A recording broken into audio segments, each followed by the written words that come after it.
بسم اللہ الرحمن الرحیم۔ السلام علیکم۔ ٹرین پٹری پر یوں رواں دوا تھی جیسے کوئی مغلیہ شہزادہ کوئی براعظم فتح کرنے چلا ہو۔ جھینگوں کا شور خاموشی کی چادر میں شگاف ڈالنے کی کوشش کر رہا تھا۔ مٹی کے ایک کچے گھر کے صحن میں زرد بلب کی روشنی میں پرانی سی وہ سیدھا کرسی پر بیٹھا سکندر کچھ پڑھنے کی کوشش کر رہا تھا۔ وہ کئی بار نیند میں ہچکولے کھا چکا تھا، اب پھر وہ زبردستی آنکھیں کھول کر بیٹھا تھا۔ قریب تھا کہ وہ نیند کا جھٹکا کھا جاتا۔ وہی ٹرین چیختی چنگھاڑتی اس کے کچے گھر سے کچھ فاصلے پر سے گزری اور سکندر ایک دم سے پھر سے ہوش میں آ گیا۔ بہت سے مسافروں نے ٹرین کی کھڑکی میں سے جھانک کر اس 14-15 سالہ لڑکے کو ایک زرد بلب کی روشنی میں نیند سے جنگ کرتے دیکھا تھا۔ ٹرین جا چکی تھی اور ساتھ ہی ساتھ سکندر کی نیند کو بھی اڑا چکی تھی۔ اندر سے اماں کے کھانسنے کی آواز آئی تو سکندر ان کو پانی دینے کی غرض سے کتاب رکھ کر اٹھ کھڑا ہوا۔ سکندر، او سکندر، چل پتر، تجھے اسکول چھوڑاؤں۔ رفیق اپنی 10-12 سالہ پرانی سائیکل پر چڑھ کر سکندر کو آواز دینے لگا۔ آیا ابا؟ سکندر نے آواز دی تھی۔ یہ روٹی بھی ساتھ لیتا جا، آدھی چھٹی میں کھا لینا۔ اماں پیچھے پیچھے آئی تھی۔ اماں کے ہاتھ سے ایک ٹوٹی ہوئی پلاسٹک کی ڈبی والا لنچ باکس اس نے لے لیا اور بیگ میں ٹھونس کر جلدی سے سائیکل پر آ بیٹھا تھا۔ ابا، بڑا آدمی کیا ہوتا ہے؟ وہ جو ٹرین میں بیٹھتا ہے یا وہ جو گاڑی میں بیٹھتا ہے؟ سکندر کا سوال ایسا تھا کہ رفیق بے اختیار ہنسنے لگا اور کافی دیر تک ہنستا رہا۔ او جھلیا، ٹرین میں تو ہر کوئی بیٹھ سکتا ہے لیکن گاڑی میں کوئی بیٹھتا ہے، اور جو گاڑی میں بیٹھنے کے قابل ہو جاتا ہے وہی بڑا آدمی ہوتا ہے۔ بڑا آدمی کیسے بنتے ہیں ابا؟ سکندر نے ایک اور سوال داغا۔ رفیق کو پھر سے ہنسی آ گئی، پھر وہ ایک دم سے سنجیدہ ہو گیا۔ پتر، یہ جو بڑا آدمی بننے کا فارمولہ ہے نا، یہ محنت کے بیج کے بغیر حل نہیں ہوتا۔ جس کے دماغ میں یہ بیج پڑ گیا، کامیابی کا پودا پروان بھی چڑھنے لگتا ہے، اور جو کامیاب ہو گیا سمجھو وہ بڑا آدمی بن گیا۔ 8ویں کلاس کے طالب علم کے ذہن میں ابھی اور بھی سوالوں کی گرہیں لگی ہوئی تھی، لیکن اس کا اسکول آ گیا تھا۔ سائیکل سے اتر کر اس نے دوسرے بچوں کی طرح ابا سے پیسے مانگے، اور ابا نے جیب میں ہاتھ ڈالا تو تھا لیکن وہ خالی باہر آیا تھا۔ اس وقت رفیق کے دل کو کچھ ہوا تھا جب یہ احساس اس پر حاوی ہوا کہ وہ اپنے بچے کو 5 روپے بھی نہیں دے سکتا۔ سکندر نے خالی ہاتھ دیکھ لیا تھا، اسے اپنے باپ کے جذبات کا بھی پتا تھا۔ وہ فوراً ہی دیر ہو جانے کا بہانہ کر کے اسکول کی طرف مڑ گیا تھا، جبکہ رفیق کا دل ہی نہیں آنکھیں بھی آنسو بہا رہی تھی۔ واہ میرے مالک، تیرے کام ہی نرالے ہیں۔ اپنی غربت کے معاملے میں اللہ کو شامل کر کے رفیق کو چین سا آ گیا تھا۔ جب اس کی یہی رضا تھی تو وہ کیوں پشیمان ہوتا؟ سائیکل کو دوڑاتے ہوئے اس نے سوچا تھا، آج کلاس میں سب سے زیادہ نیٹ اور اچھا کام سکندر نے کیا ہے، اس کے لیے کلیپنگ کریں۔ سر ممتاز نے سکندر کے کام کو بے حد سراہا۔ تالیوں کی گونج نے سکندر کے اندر انرجی بھر دی تھی۔ وہ ہمیشہ سے ہی پڑھائی میں سیریس رہتا تھا، لیکن کبھی کبھی وہ سبق یاد نہیں کر پاتا تھا۔ ان کے کچے گھر میں ایک ہی کمرہ تھا، اور اس کمرے میں وہ اور اس کے ماں باپ سمیت 3 چھوٹے بہن بھائی بھی تھے۔ جب کبھی دودھ آدھے کپ جتنا بھی نہیں بچتا تھا تو چھوٹا احمد گلا پھاڑ کر روتا تھا۔ اس کے رونے کی وجہ سے دوسرے بھائی بھی نیند سے اٹھ کر بیٹھ جاتے تھے۔ نیند پوری نہ ہونے کی وجہ سے سکندر صبح جلدی نہیں اٹھ پاتا تھا اور اس کا سبق بیچ میں ہی رہ جاتا، لیکن اس کے استاد اس کے ساتھ رعایت برتتے تھے۔ اماں، آج پتہ ہے کیا ہوا؟ اچار کے ساتھ سوکھی روٹی کھاتے ہوئے سکندر نے بڑے اشتیاق سے اپنی ماں کو مخاطب کر کے کہا۔ کیا ہوا؟ اماں سیدھی ہو کے بیٹھی کہ جانے وہ کیا کہنے جا رہا تھا۔ آج پوری کلاس میں سب سے اچھا کام میں نے کیا تھا اور استاد نے مجھے کلاس کا مانیٹر بنا دیا ہے، سکندر جوش و خروش سے بتا رہا تھا، اور صفیہ کا چہرہ خوشی سے گلنار ہو رہا تھا۔ میرا پتر ہے ہی بڑا لائق، دیکھنا ایک دن بڑا آدمی بنے گا۔ سکندر کو ماتھے پہ بوسہ دیتے ہوئے صفیہ نے بڑے مان سے کہا، اماں، آپ لوگوں کے گھروں میں کام نہ کیا کریں، مجھے یہ سب اچھا نہیں لگتا۔ بلا کی سنجیدگی تھی اس کے لہجے میں صدقے جاؤں، میرا بچہ میرا چاند۔ صفیہ نے چٹا چٹ اس کے ماتھے پر کئی بوسے لے ڈالے تھے۔ رتیں بدلنا شروع ہو گئی تھی، لیکن غریبوں کے حالات نہیں بدلے تھے، نہ ہی بدلنے کا کوئی امکان تھا۔ صفیہ، کہاں رہ گئی ہو؟ کب سے آوازیں دے رہی ہوں۔ طاہرہ بیگم کی پاٹدار آواز کانوں سے ٹکرائی تو برتن دھوتی صفیہ تیزی سے ہاتھ میں پکڑے گلاس کو دھو کر ہاتھ پوچھتی ہوئی کچن سے نکل آئی۔ جی بڑی بی بی، کب سے آوازیں دے رہی ہوں، جاؤ جا کے علینا کو دودھ گرم کر کے دے آؤ، صبح سے پڑھ پڑھ کر تھک گئی ہوگی۔ جی، صفیہ پھر سے کچن کی طرف روانہ ہو گئی۔ یہ کیسے دودھ گرم کیا ہے تم نے؟ کام نہیں کرنا آتا تو گھر بیٹھ جاؤ اپنے۔ علینا نے گلاس کو منہ لگاتے ہی سائڈ پر رکھ دیا تھا اور ساتھ ہی صفیہ کی عزت افزائی بھی کر دی تھی۔ کیا ہوا بی بی جی؟ صفیہ نے اپنی غلطی جاننا چاہی۔ یہ بھی میں ہی بتاؤں؟ میں گرما گرم دودھ پیتی ہوں اور تم نے ٹھیک سے گرم ہی نہیں کیا، لے جاؤ اسے۔ علینا مزید برہم ہوئی تو صفیہ دودھ کا گلاس اٹھا کر اس کے شاندار سے کمرے سے باہر نکل گئی۔ عزت تو صرف پیسے والوں کی ہوتی ہے، صفیہ اپنے دل میں سوچنے لگی۔ آج کا دن بہت بارونق تھا، پورا اسکول گراؤنڈ میں جمع تھا، سامنے میز پر اسٹوڈنٹس کو دینے کے لیے انعامات رکھے ہوئے تھے۔ اس بار پورے بورڈ میں ٹاپ کرنے والا بچہ اس اسکول میں سے تھا، تو اساتذہ کی خوشی کا کوئی ٹھکانہ نہ تھا۔ ہیڈ ماسٹر صاحب کے تو پاؤں زمین پر ٹک ہی نہیں رہے تھے۔ پوزیشن لینے والے بچوں کے والد صاحبان بھی بلا لیے گئے تھے۔ گورنمنٹ اسکول کی یہ بلڈنگ کافی پرانی تھی۔ ایک گراؤنڈ کے دائیں طرف لوگوں کے بیٹھنے کا بندوبست کیا گیا تھا، سارے انتظامات مکمل تھے۔ وہ گھڑیاں بھی آ گئی تھی جن کا حاضرین محفل کو شدت سے انتظار تھا۔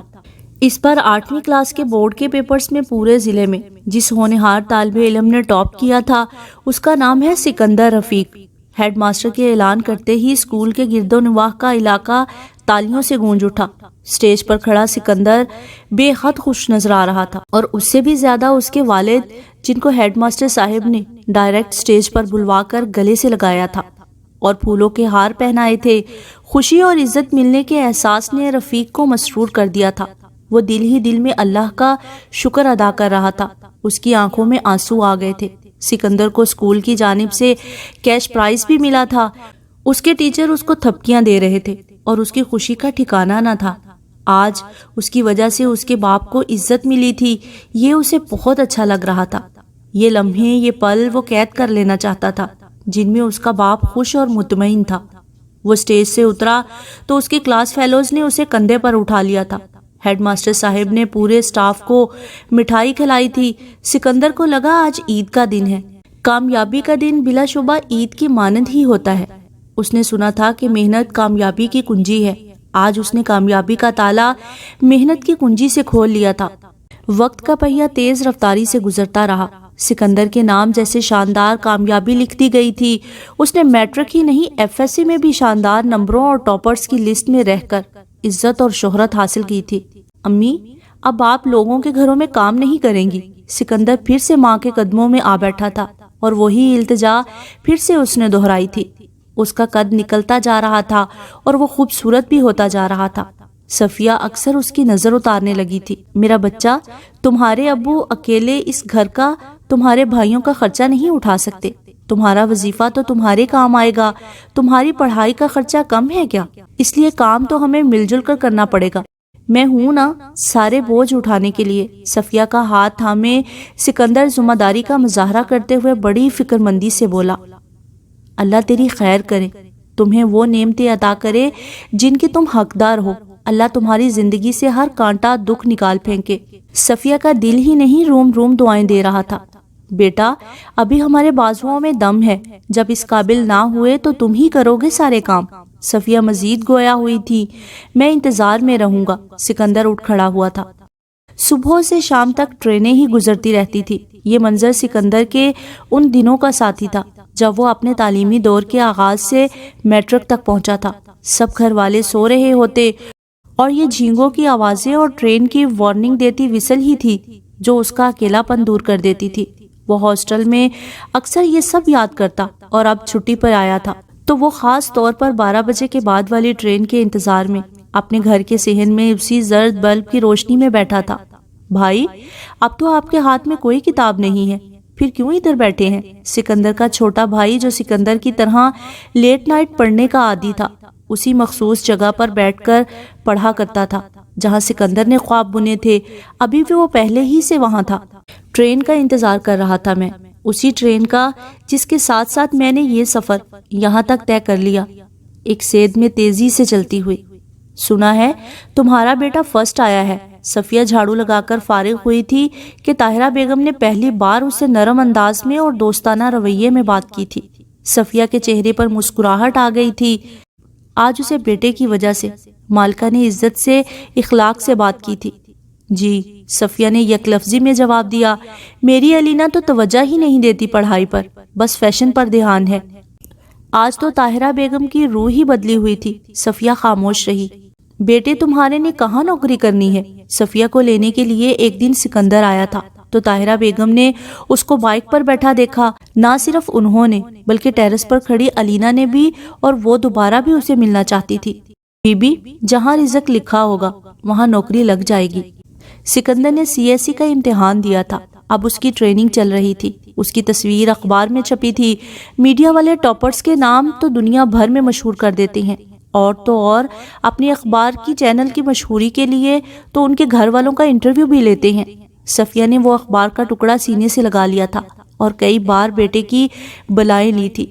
اچھا، اب جلدی سے کام ختم کرو، علینا کی سالگرہ کی تیاری بھی کرنی ہے۔ طاہرہ بیگم کو جلد ہی اپنے رتبے کا خیال آیا تھا۔ جی، صفیہ کو ان بڑے لوگوں سے زیادہ اچھے کی اور زیادہ دیر تک اچھے کی امید نہ تھی۔ وسیع و عریض کمرہ تھا جو کہ ہر قسم کی آسائشوں سے مزین تھا۔ 3 پیس سوٹ میں ملبوس شخص کے پیچھے اور بھی لوگ تھے جو اس کے آرڈرز کے لیے کمر بستہ تھے۔ وہ شخص قائد اعظم کی تصویر کے سامنے جا کھڑا ہوا۔ اس نے قائد کے اصولوں پر عمل کیا تھا۔ وہ سرخرو ہو گیا تھا، اور آج وہ جس پوسٹ پر تھا اس کا صحرا انہی کے فرمان کے سر تھا، جن میں سے ایک یہ تھا کہ کام کام اور کام۔ اس کی اپنی زندگی سنور گئی تھی اور اس سے متعلقہ دوسرے لوگوں کی بھی۔ سر، آپ چائے لیں گے یا کافی؟ ایک مؤدب باوردی ملازم نے نہایت عاجزی سے پوچھا۔ نہیں، ابھی کچھ نہیں۔ اس افسر کے انداز میں بھی اتنی ہی عاجزی تھی جتنی اس ملازم میں۔ وہ بار بار گھڑی دیکھ رہا تھا۔ اسی اثنا میں اس کے موبائل پر رفیق کالنگ کا نام جگمگایا تھا۔ وہ فوراً ہی دروازہ کھول کر باہر آیا تھا۔ آ جائیں آ جائیں۔ سکندر بڑھاپے کی دہلیز پر دستک دیتے باپ کو نرمی سے تھام کر اندر لایا اور کرسی پر بٹھا دیا، پھر اس کے سامنے کھڑے ہو کر سلیوٹ کیا۔ رفیق کے چہرے پر طمانینت تھی اور زبان پر الحمدللہ کی تسبیح۔ رفیق نے کپ کپاتے ہوئے ہاتھوں میں سکندر کا ہاتھ تھاما ہوا تھا۔ بیٹا، تم نے تو جینے کا مقصد پورا کر دیا۔ یہ سب آپ کی جدوجہد اور عزم کا نتیجہ ہے ابو جی، ورنہ میں حوصلہ نہ کر پاتا۔ رفیق چہرے پر نرمی لیے مسکراتی آنکھوں اور لبوں سے اسے تکنے لگا۔ تینوں بیٹے پڑھ لکھ گئے تھے، چھوٹا آرمی میں اور سب سے چھوٹا سی اے کر رہا تھا۔ صفیہ کہاں ہو؟ باوردی ڈرائیور رفیق کو 2 کنال پر مشتمل بنگلے میں چھوڑنے آیا تو رفیق نے لاؤنج میں آ کر بیوی کو آواز دی۔ صاحب، بی بی جی ڈرائنگ روم میں ہے، وہاں ان کے مہمان آئے ہوئے ہیں۔ ملازمہ نے بتایا تو رفیق نے سر ہلا دیا۔ صاحب جی، آپ کے لیے جوس لے آؤں؟ چھوٹے صاحب کہہ کر گئے تھے کہ آپ کو 11 بجے جوس دینا ہے اور دوا بھی دینی ہے۔ ہاں بیٹا، لے آؤ۔ یہ سکندر بھی نہ جھلا۔ رفیق کے نرم لہجے پر پھر وہی پیار بھرا تاثر ابھرا۔ توبہ توبہ، اللہ معاف کرے، برا وقت نہ آئے کسی پر۔ صفیہ بے حد قیمتی مگر سادہ لباس میں ملبوس، ہاتھ میں تسبیح تھامے ڈرائنگ روم سے نکلی تھی اور ساتھ ہی اللہ سے معافی مانگتی جا رہی تھی۔ کیا ہو گیا ہے نیک بخت؟ رفیق نے پوچھا تو صفیہ نے پھر سے کانوں کو ہاتھ لگا لیے۔ وہ جو طاہرہ بیگم نہیں تھی جن کے ہاں میں کام کرتی تھی، ان لوگوں کا دیوالیہ ہو گیا، سب کچھ بک گیا اور وہ سڑکوں پر آ گئے ہیں۔ ایک بیٹی علینا بھی ہے، اس کا مستقبل، پڑھائی، سب خطرے میں پڑ گئی۔ میرے پاس اسی لیے آئی تھی طاہرہ کہ اپنے ہاں ان کو کام پر رکھ لوں اور ان کو سرونٹ کوارٹر میں جگہ دے دوں۔ قریب کا کوئی رشتہ دار ایسا نہیں ہے کہ ان کے ہاں رہ سکے۔ پھر علینا بے عزتی کے خوف سے رہنا بھی نہیں چاہتی۔ شوہر تو ان کے کب کے وفات پا گئے اسی صدمے کی وجہ سے۔ رفیق صاحب کو تفصیل سے بتاتے ہوئے وہ رو رہی تھی۔ پھر کیا کہا تم نے؟ اتنا بڑا گھر ہے، ہمارے ساتھ رہ لیں، کیا ہو جائے گا، یہ کہنا تھا ان سے۔ رفیق کا دل ان سے بھی زیادہ نرم تھا۔ ایسا ہی کہا ہے میں نے رفیق صاحب۔ بیچاری حالات کی ماری بہت رو رہی تھی۔ اور علینا بی بی، اس کا تو سارا غرور ختم ہو گیا، کیسے پرانے کپڑوں میں سر جھکائے ہوئے تھی۔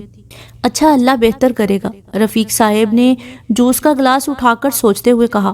ٹھیک اس سے اگلے دن طاہرہ بیگم اور علینا سرونٹ کوارٹر میں شفٹ ہو چکی تھی۔ صفیہ اور رفیق کے لاکھ اپنے گھر میں ان کو رہنے کی آفر کے باوجود طاہرہ نہیں مانی تھی۔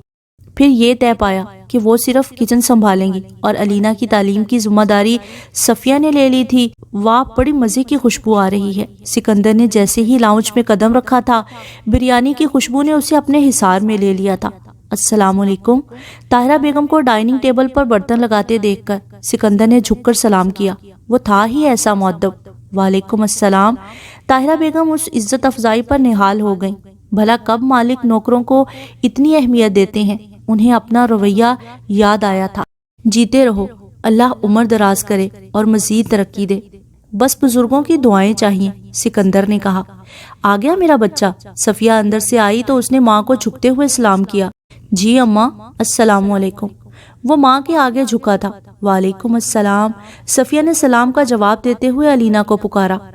علینا بیٹے، بریانی تیار ہوگی تو کھانا میز پر لگا دو، اور کمرے میں رفیق صاحب کو بلانے چلی گئی۔ علینا بوتل کے جن کی طرح بریانی کی ڈش ہاتھ میں پکڑے کچن سے نمودار ہوئی اور کھانے کی میز کی جانب جاتے ہوئے سکندر سے ٹکراتے ٹکراتے بچی۔ دھیان سے سکندر کے منہ سے بس اتنا نکلا تھا، دھیان تو اس دن سے ہی رخصت ہو گیا تھا جب کچھ سال پہلے تمہیں دیکھا تھا۔ باربی ڈول سی دکھنے والی علینا نے سکندر کی آنکھوں میں آنکھیں ڈال کر بڑے اعتماد سے دیکھا۔ سکندر کا دل ان نگاہوں کی تپش سے ایک لمحے کو ڈاواں ڈول ہوا، اور ریلی سکندر کے ہونٹوں میں دبی مسکراہٹ گواہ تھی کہ وہ اسے چھیڑ رہا تھا۔ وہ چپ رہی لیکن لب مسکرا رہے تھے۔ ٹھیک 1.5 ماہ بعد بریانی پھر پکی تھی، لیکن اس بار بریانی کا مزہ اور تھا۔ سب گھر والے کھانے کی میز پر بیٹھے تھے۔ بھابی، املی کم ہے، یہ سکندر کے چھوٹے بھائی فراز اور احمد کی متفقہ رائے تھی۔ طاہرہ ہنس دی۔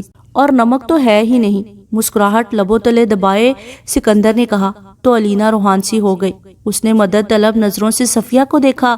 اماں، اس کی پیار بھری پکار پر رفیق اور صفیہ نے مصنوعی گھوریوں سے فراز اور احمد پر اور پھر سکندر کو نوازا۔ اتنی اچھی تو بنائی ہے میری بیٹی نے، خبردار کسی نے انگلی بھی اٹھائی۔ صفیہ کی اس تنبیہ پر تمام افراد ہنسنے لگے اور علینا لاڈ سے صفیہ کے کندھے سے لگ گئی۔ ابھی اس کی شادی کو زیادہ عرصہ نہ ہوا تھا، وہ تخلیق کے مراحل سے گزر رہی تھی۔ طاہرہ بیگم بیٹی کی آسودہ زندگی کو دیکھ کر دل ہی دل میں بیٹی کی دائمی خوشیوں کے لیے دعا مانگ رہی تھی۔ ساتھ ہی وہ صفیہ اور رفیق کی شکر گزار بھی کہ انہوں نے ان کو اپنے گھر کا حصہ بنا لیا تھا اور وہی ٹھاٹ باٹ لوٹا دیے تھے جن کی وہ عادی تھی۔ علینا نے اس گھر کو جنت کی مثال دے دی تھی، ہر ایک سے محبت اور ہر ایک کا خیال رکھ کر۔ شاید ایسے ہی گھر ہمیشہ خوشحال رہتے ہیں۔